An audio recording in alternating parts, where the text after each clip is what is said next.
Baylor football just got the number one football recruit in the country at his position. This is Locked On Baylor.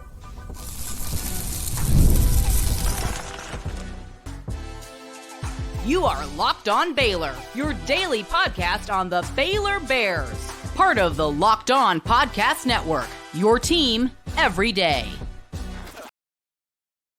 Hello there, and welcome to another episode of Locked On Baylor, part of the Locked On Podcast Network, where it is your team every day. Today's episode brought to you by FanDuel, and thank you for making it your first listen today and every day. I am your host, Cam Stewart of ESPN Central Texas and The Cam Show on Rogue Media Sports Network. We are into game month, and I'm probably going to say that every day of August until we hit August 31st, but tomorrow, as you're listening to this, tomorrow we will be exactly 4 weeks away from Baylor football. Bada boom, baby. And we are talking about how they got the number one football recruit in the country if recruits were only made up of kickers. They got him.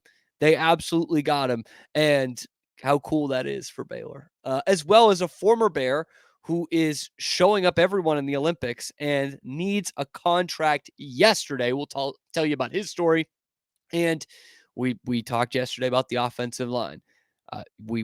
The Bears added an offensive lineman yesterday for our show, and then added one after the recording of the show. So we'll talk about that as well and how that's going to help the Bears this year. Starting first, the Baylor Bears, in this great summer of football recruitment, went out and got the number one player in the country at his position. Rhett Armstrong, the number one kicker in all of America, has committed to the Bears. He chose Baylor over Tennessee, and the Bears can certainly boast, hey, special teams is a third of the game. Special teams, special players, and you got the most special one out there, the number one kicker in America. That is the only way to start a Locked On Baylor episode. Rhett Armstrong from Monument, Colorado, commits to the Bears. And I got to say, before I get into a little bit more about Rhett, as someone who kind of got into Baylor fandom with the Bryles Bears and kind of all that came after that, we love seeing a good kicker. Okay, because it's gotten better since the Bryles offenses, but we really like to see a good, consistent kicker because that has not always been the case. I'm talking about the Chris Callahan years. We got to see John Mayers, that miracle kick at TCU. He doesn't have much of a job the next year. Isaiah Hankins certainly had his struggles as well. It's great to see a highly touted kicker come to play for Baylor. But as we have not progressed as a sport, I guess, even the number one kicker in the nation comes in as a PWO, a preferred walk-on. Even this guy doesn't have the stars ranking, but is seemingly known amongst the recruiting annals as the number one kicker in America. Again, it comes from Monument, Colorado. He limited action, I guess, in terms of that team kicking field goals. He's 9 for 12 in field goals during his career, as long as 40 yards. But he also went 69 for 70 on extra points and has posted an 85% touchback rate this past season. That coming from Grayson Grundhafer of Sikkim 365. A quote that Grayson Grundhafer also got from Rhett Armstrong: "The relationships I've built with the staff are incredible. I can really see myself playing for Coach Dave Aranda and what he stands for. The people at Baylor are some of the best I've met in my college search, and the energy around the football program created by the 2025 recruits is unmatched." I love hearing that. I know you love hearing that too, that it's the other 2025 recruits that are really helping in this. This shows, again, from a quote that was attained by Will Turboff, our pal from 247 Sports. Rhett Armstrong, and who was pivotal in his decision to commit to Baylor: Coach Mark Scott, Ryan Pollard, and definitely some Taz Williams Jr. Bang, baby. Yeah, that's 2025s. Get another 2025s on board. Once again, Taz Williams is part of that group, which has become some of the best recruiters in the country, recruiting like a program, as JD Piquel tweeted out yesterday. Another help from the 2025 guys. I do want to get this from Chris Saylor. For those of you who aren't familiar with high school kicking, which I would guess a lot of you, including myself, most of the time, Chris Saylor is like the kicking guru. That's where all the high school kickers go to, much like Trent Dilfer used to be for quarterbacks, which I know sounds ironic. Chris Saylor is that guy for Rhett Armstrong, and he rated him 4.5 stars, which means potential pro in his ranking. The kid is 6'5", 185. And this is the player review that he had. Rhett is a very talented young high school kicking prospect. He is big, tall, strong, and athletic. Does a nice job on field goal. He hits a pure, accurate ball and has 50-plus yard range. So we haven't seen that in the stats yet, but clearly at camp he was showing that. Rhett is ready to move to the ground. Not sure what that means. His kickoffs are strong. He drives the ball 65-plus yards with 3.65-plus hang time. That I know is very good. Also a developing punter. Special teams, special players. Rhett has the size and athleticism to be special in this area of the game. He's a competitor who does well under pressure, really like his upside, a fine young man who is a pleasure to work with. Did I hear person over player? Real prospect. Welcome aboard, Rhett Armstrong, man. There is I know a lot of football fans will brush this off, but this is something I've actually believed in for a long time. There is very little more soothing, and from a football fan standpoint, than your team having an automatic kicker. That changes the game. Trust me, it changes the game. It allows how you go after 2-minute drills. It allows how it kind of determines how aggressive you can get on game-winning drives or drives towards the end of the half. I know I got a lot of Cowboys fans watching and listening. You certainly saw it with Aubrey this past year. I mean, he was the first guy ever to hit a 60-plus yard field goal in the first half because the Cowboys knew they had that trust that he had that kind of range. When you have a kicker who is that automatic, it helps the coaches sleep a lot at night and therefore helps us, the fans, sleep a lot at night. So welcome aboard, Rhett Armstrong. Not the only commitment Baylor got yesterday, but certainly one that has to draw headlines. I mean, the number one guy in the country at his position. How often has Baylor done that ever for a commitment? That's a rhetorical question because I don't know, but I assume it's probably not ever. Anyway, welcome aboard, Rhett. Passion, drive, patience. The formula that Rhett Armstrong has to kick all those field goals is also the formula to getting the car that you need. And eBay Motors is the way to do that. eBay Motors has everything you need to maintain your vehicle and level it up to peak performance. Superchargers, roof racks, exhaust kits, LED headlights, so much more. Whether you're into speed, power, or style, eBay Motors has you covered. With over 122 million parts for your number one ride or die, you'll always find exactly what you're looking for. And with eBay's Guaranteed Fit, your part is guaranteed to fit your ride every time or your money back. Because with eBay Motors, you are burning rubber. You are not burning cash. So for all the parts you need at the prices you want, it's easy to make your car the MVP or the number one ranked kicker in the nation and bring home huge wins. So keep your ride or die alive at ebaymotors.com. Eligible items only, exclusions to apply. That eBay Guaranteed Fit only available to our USA customers. And once again, that is ebaymotors.com. I know many of you have been glued into the Olympics, and there have been 8 Bears competing at the Olympics this year, most of them former Bears, of course. And one that has, I think, stolen the show and stolen the hearts of many, not just Baylor fans, not just basketball fans, but the fans of the true underdog story of the Olympics, is one of our former Bears, and that is Nnamdi Omot. Okay. Those of you who went to school around the same time I did, we got to see Nuni a lot at the Farrell Center. He was a mainstay on those teams in 2016-17, 2017-18. He was a classic Scott Drew recruit. an international player who had come from Africa, went to Minnesota as a youngster, I think a middle schooler, and played at 2 different junior colleges before coming to Baylor, and became a pretty important rotational piece on the team that was the first number 1 ranked Baylor Bears team ever. The old Oasis, some might say special, which means they were number 1 for 1 week and then lost to West Virginia. That was a Sweet 16 team, a 2017-18 team that went to the NIT, but had some impressive wins throughout the year. Nnamdi Omot was a big part of that. And it seemed like he was just going to be one of those nice Scott Drew players that didn't do much in the pros and certainly not in this country. And that's what it looked like, right? Undrafted. He has to play overseas, played in a couple different countries, like Macedonia was one of them. I think he played in Spain. And now, as a 29-year-old, he's playing in the Olympics for South Sudan, the newest country in the world. It is the first time they've ever competed in Olympic basketball. They don't even have an indoor gym, I read, in their whole country. Luol Deng is the coach, and Nnamdi Omot has been their best player at these Olympics. And it's a tremendous story. If you're not familiar with it, he has been very public about it recently.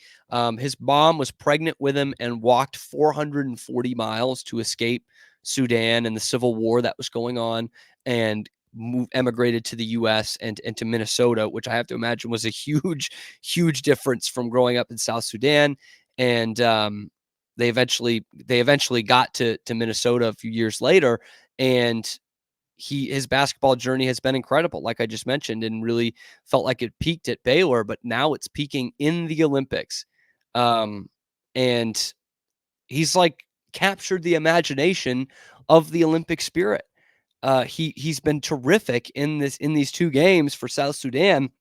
He scored their first points ever at the Olympics. He has averaged 18 a game, 18 points, 4 rebounds, and 2.5 assists. He's probably been their best all-around player, including 24 against the U.S. in the second group game.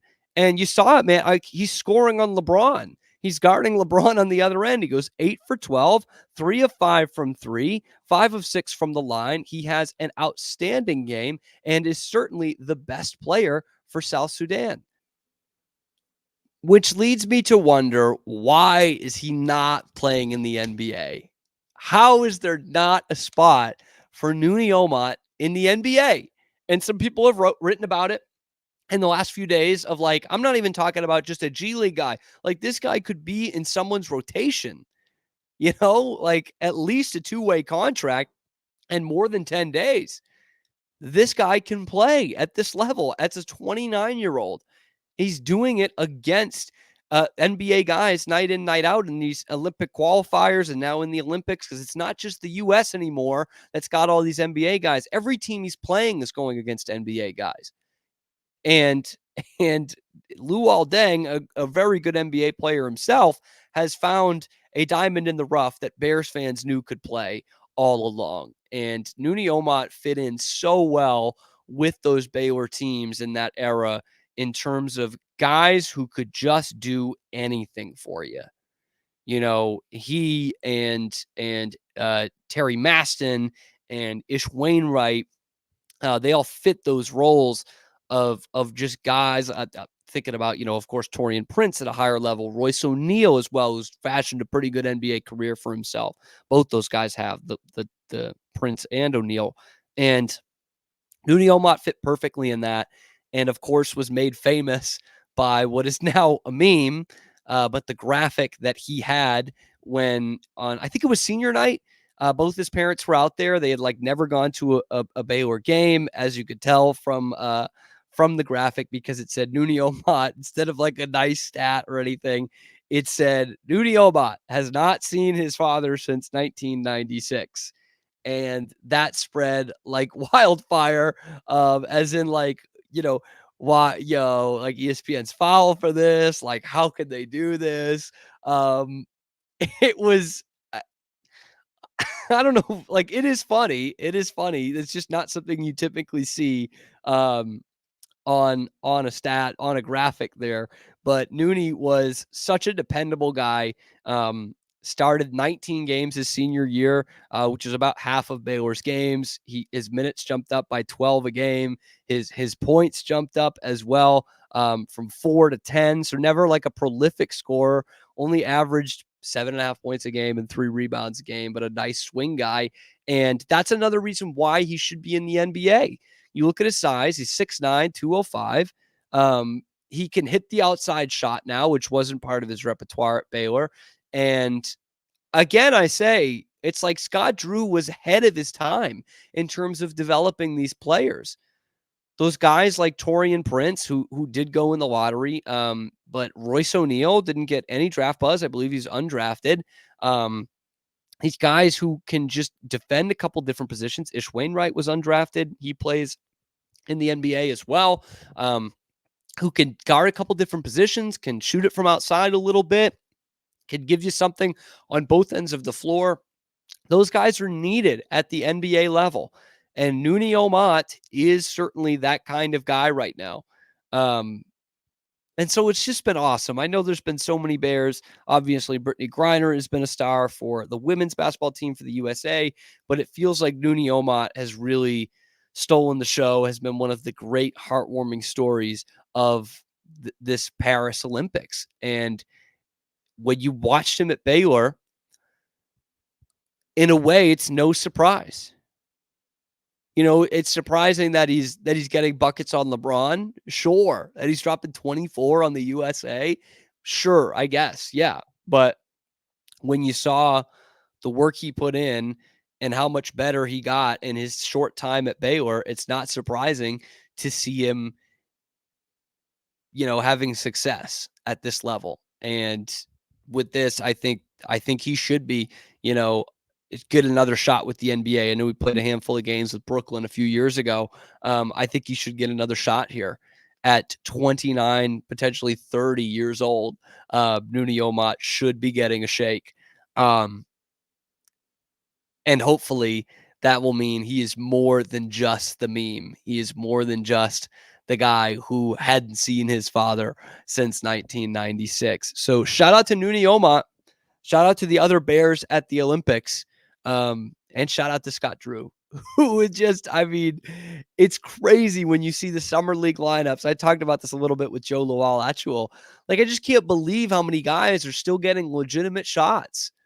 Ray J. Dennis is getting a legit shot as a rookie in the summer league this year. But you look at guys like Joe Lawal-Atchul and James Akinjo, and Adam Flagler carved himself out a spot with the Thunder last year. Like, there are Bears all over the place. Jalen Bridges, the newest in terms of another undrafted free agent like Ray J. Dennis, getting a legit shot at making NBA rosters. And I haven't seen this officially, but it has to be the most Bears that have ever been in the NBA. Baylor is not a factory, but they should be adding one more with Nnamdi Omot. At least in this podcaster's opinion.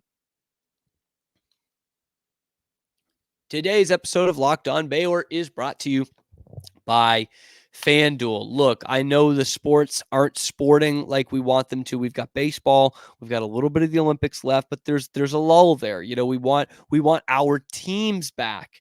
We're getting fewer games. We want every game to mean more. And so all I have to do is go to FanDuel because it keeps the sports going whenever I want. And this summer, FanDuel is hooking up all customers with a boost or a bonus daily. That's right. There's something for everyone every day, all summer long. So head over to FanDuel.com, start making the most out of your summer.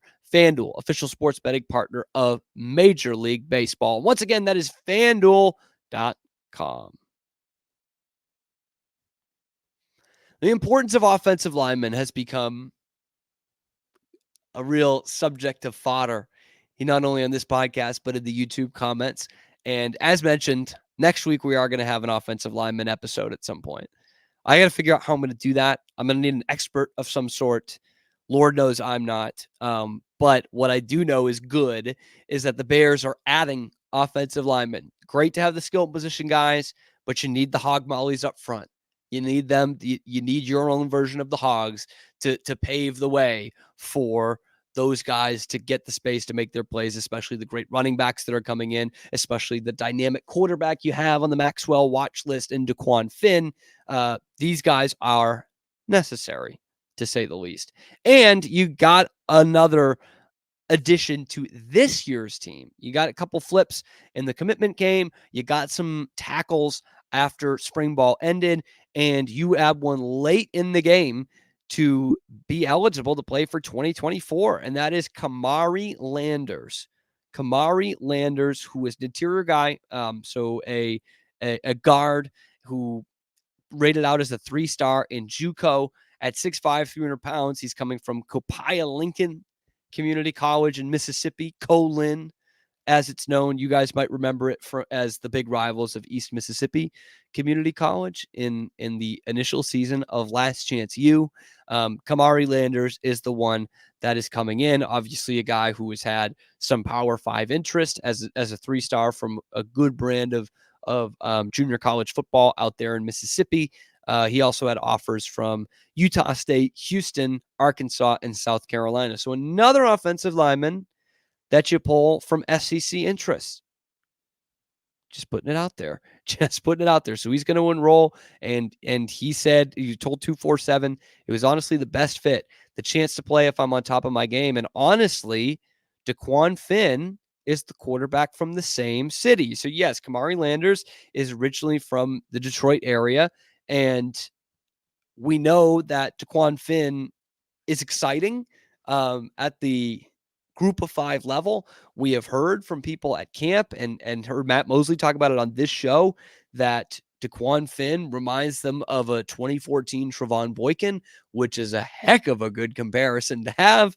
And now, like Taz Williams is doing with the 2025 recruits, DeQuan Finn is helping get 2024 guys onto the roster, saying, I want to play with this guy.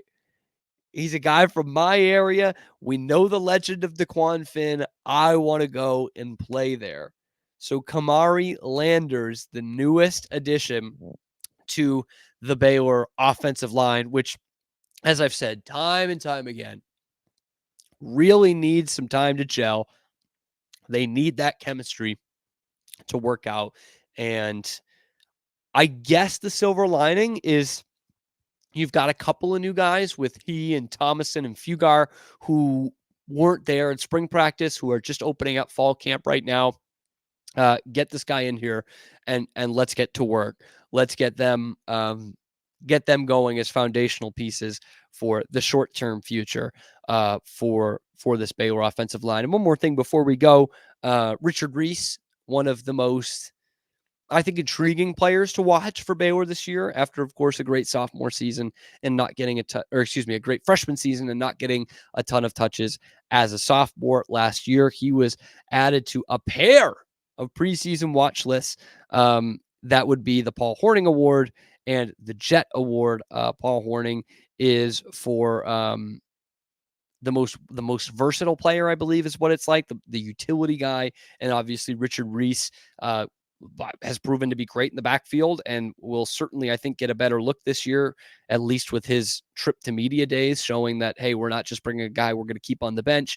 And of course, a burst of special teams efforts last year, and also for the 14th annual Jet Award, so kind of a newer one, which recognizes football's top return specialist. That's named after the great Johnny Rodgers, Johnny the Jet Rodgers. And again, we saw that back-to-back electrifying kickoff returns for touchdowns. I think both after West Virginia touchdowns, for what that's worth. But Baylor had the answer both times in that regular season finale with the great Richard Reese. That's another guy I got to do a spotlight on before we get to the start of the season, because Richard Reese, man, he could be the key to this team, not just the future, because it does have some eligibility left, but this team turning the corner and being better than they were last year. I think a lot of us would say if you had more Richard Reese on the field and he gave you what he gave you in 2022, the Bears would have won more than 3 games. I'm not saying they would have won 8, but they should have won more than 3 games. And there were certainly games out there that beckoned for the team to just establish the run even just a little bit.